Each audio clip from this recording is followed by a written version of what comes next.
বাইরে ঝুম বৃষ্টি ছিল এতক্ষণ।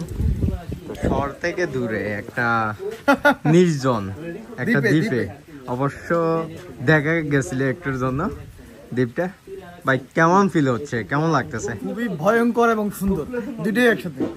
আমরা তো এক প্রকার দিক হারিয়ে ফেলছিলাম। টোটালি আমাদের হচ্ছে যখন সন্ধ্যায় আসছিলাম, আসার সময় হচ্ছে টোটালি মানে নদীর মাঝখানে, বিলের মাঝখানে হচ্ছে মাঝে হচ্ছে যে দিক বিদিক বুঝলিয়া একদিকে নিয়ে গেছিল যে তোর সন্ধ্যার পরে জানে পানি ছিল না, জানে পানি আসছে, ইয়ানাপসি করতেছে পারে যাই।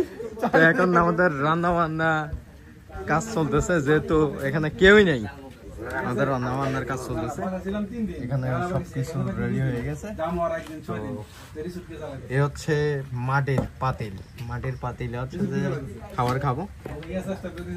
সাব্বির রান্না কে করবে? রান্না আমি করবো, পারস করবে, শাইন করবে।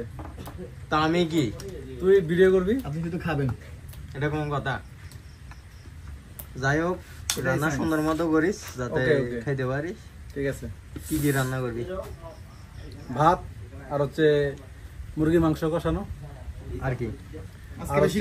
আজকে বেশি কিছু না, তারপর আবার পরোটা আছে যে তোমরা গেস্ট করবো এখানে।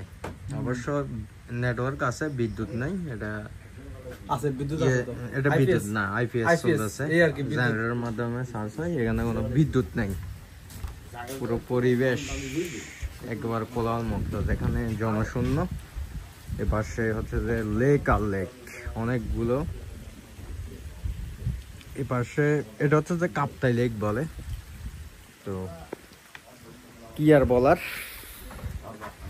আজ এতটুকুই, কালকে থেকে ভিডিও আসতেছে।